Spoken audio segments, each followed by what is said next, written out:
জয় গুরু। পরম প্রেমময় পরম দয়াল শ্রী শ্রী ঠাকুরের চরণে শত সহস্র কোটি আভূমি প্রণাম জানাই এবং আপনাদের প্রতি প্রত্যেককে জানাই আন্তরিক আনন্দিত জয় গুরু। আজকের আলোচনার বিষয় হলো দুর্গানাথদার দীক্ষা গ্রহণ। নজিরপুরের একজন সম্ভ্রান্ত ব্যক্তি ছিলেন দুর্গানাথ সান্যাল। শ্রী শ্রী ঠাকুর অনুকূলচন্দ্র থেকে বয়সে কয়েক বছরের বড় ছিলেন তিনি। অনেক দিন থেকেই পেটের অসুখে ভুগে ভুগে খুবই অস্থিচর্মসার হয়ে পড়েছেন। অ্যালোপ্যাথি, হোমিওপ্যাথি, কবিরাজি, টোটকা, তন্ত্র মন্ত্র সব কিছু করেই হতাশ হয়ে পড়েছেন। এরপরে জমে মানুষে টানাটানি। নিরুপায় হয়ে বৈদ্যনাথ ধামে গিয়ে ধর্ণা দিলেন। তার মা নাকি বৈদ্যনাথের আরাধনা করে দুর্গানাথকে পুত্ররূপে লাভ করেছিলেন।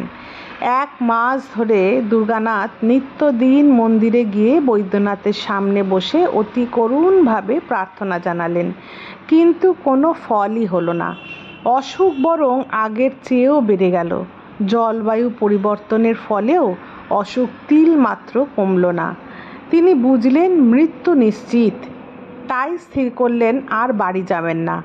এই পূর্ণ তীর্থ বৈদ্যনাথ ধামেই শরীর পরিত্যাগ করবেন।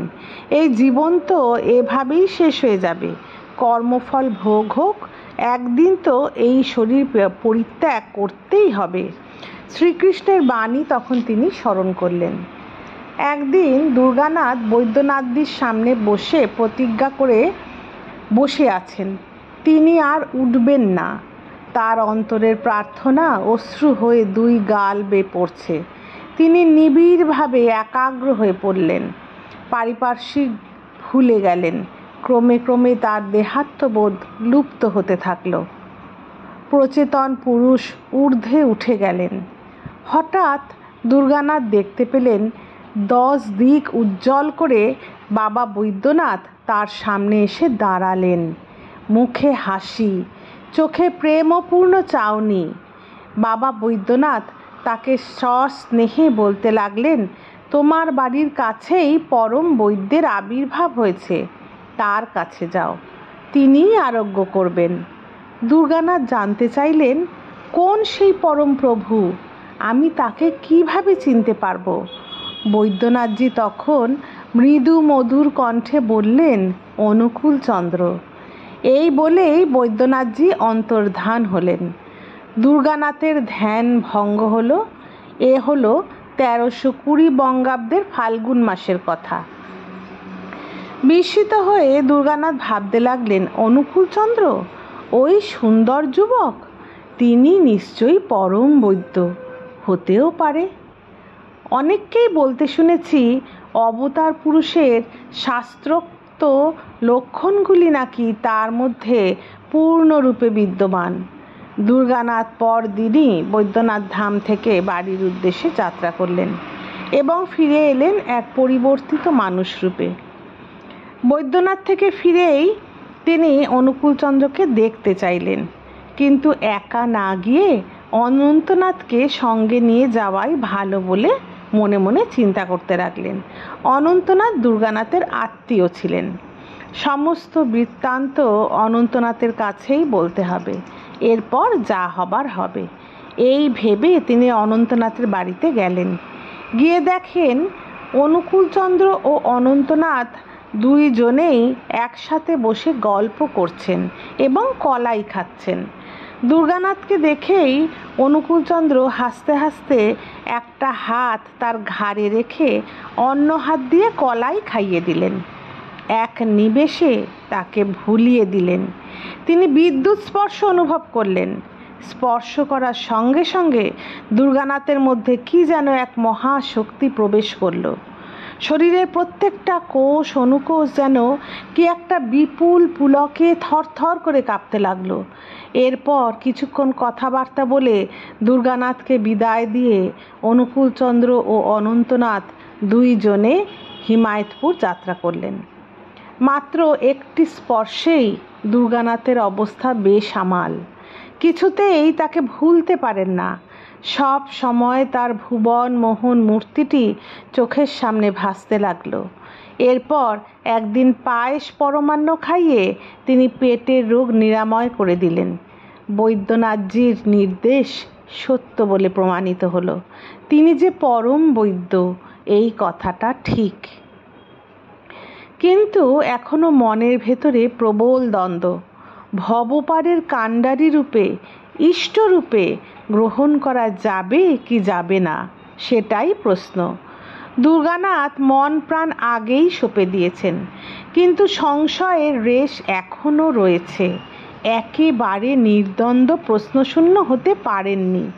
প্রতীক্ষা করতে লাগলেন। আসা যাওয়া, আলাপ আলোচনা, রস রঙ্গ প্রভৃতি চলতেই থাকলো। তখন রাত 1:30, ঘন জমাট অন্ধকার রাত্রি। অনুকূলচন্দ্র একাই হিমায়তপুর থেকে নাজিরপুর পর্যন্ত এসেছেন। দুর্গানাথকে ঘুম থেকে ডেকে তুললেন। বললেন, দুর্গানাথ দা, আপনাকে কয়দিন দেখিনি, তাই দেখতে এলাম। তবে আপনার অসুবিধা হয়নি তো? এই গভীর অন্ধকার রাতে এত দূর থেকে হেঁটে তিনি আমাকে দেখতে এসেছেন ভাবতেই দুর্গানাথের চোখে জল এলো। দুর্গানাথ তাকে তুমি বলে সম্বোধন করলেন। তিনিও দুর্গানাথকে দুর্গানাথ দা বলে ডাকেন, সম্মান করেন। অন্ধকারেও অনুকূলচন্দ্রের মুখটা জল জল করছে যেন। আসার সঙ্গে সঙ্গে সমস্ত পরিবেশই দেখি পাল্টে গেছে। দুর্গানাথ বিস্ময়াবিষ্ট হলেন। চুম্বকের মতো তিনি টানছেন। দুইজনের মধ্যে কিছু কথাবার্তা হলো। জীবনে এই প্রথম দুর্গানাথ তাকে তামাক সাজিয়ে দিলেন। দুর্গানাথের সেবা তিনি গ্রহণ করলেন।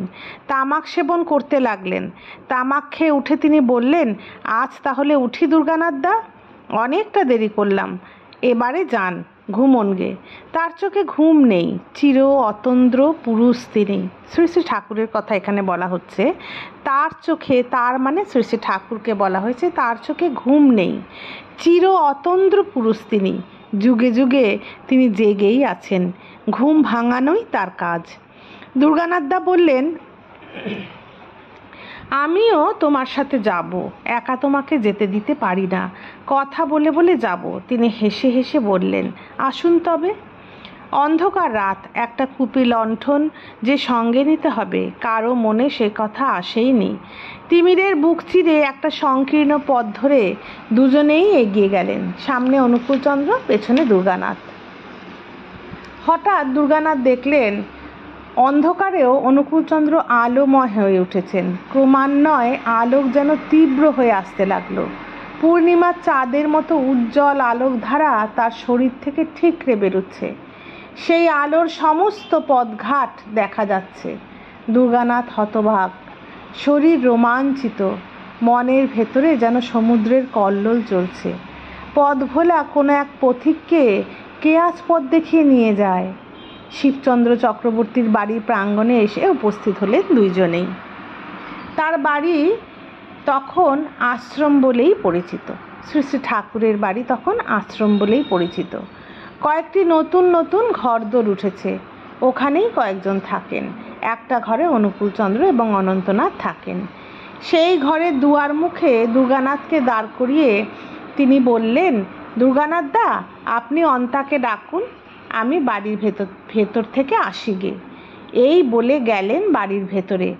দুর্গানাথ অনন্তনাথকে ডাকতে লাগলেন। কয়েকবার ডাকার পর শ্রী শ্রী ঠাকুর অনুকূলচন্দ্র এসে দরজা খুলে দিলেন। ঘুমের আবেশ লেগে আছে শ্রী শ্রী ঠাকুরের চোখে মুখে। দুর্গানাথ দাকে দেখেই বললেন, এত রাত্রিরে আপনি কোত্থেকে এলেন দুর্গানাথ দা? এদিকে অনন্তনাথও উঠে এসেছেন। দুর্গানাথ ও অনন্তনাথ কিছু বুঝতে না পেরে একজন আরেকজনের দিকে ফ্যাল ফ্যাল করে তাকাচ্ছেন। অনুকূলচন্দ্র এবারে মৃদু মৃদু হাসছেন, বলছেন, দুর্গানাথ দা, এসব আপনার পাগলামো, লোকের কাছে এসব বলতে যাবেন না কিন্তু। অনন্তনাথ ভালো মতোই জানেন যে ঠাকুর তার সাথেই শুয়েছিলেন। রাত 2টো অবধি দুজনে গল্পও করেছেন। এরপর শ্রী শ্রী ঠাকুরের ঘুম এলো। অনন্তনাথ আরও 1 ঘন্টার মতো জেগেছিলেন।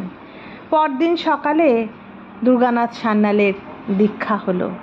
ভাববিমুগ্ধ দুর্গানাথ করজোড়ে প্রার্থনা করলেন। আজ এতটুকুই। জয় গুরু। বন্দে পুরুষোত্তম।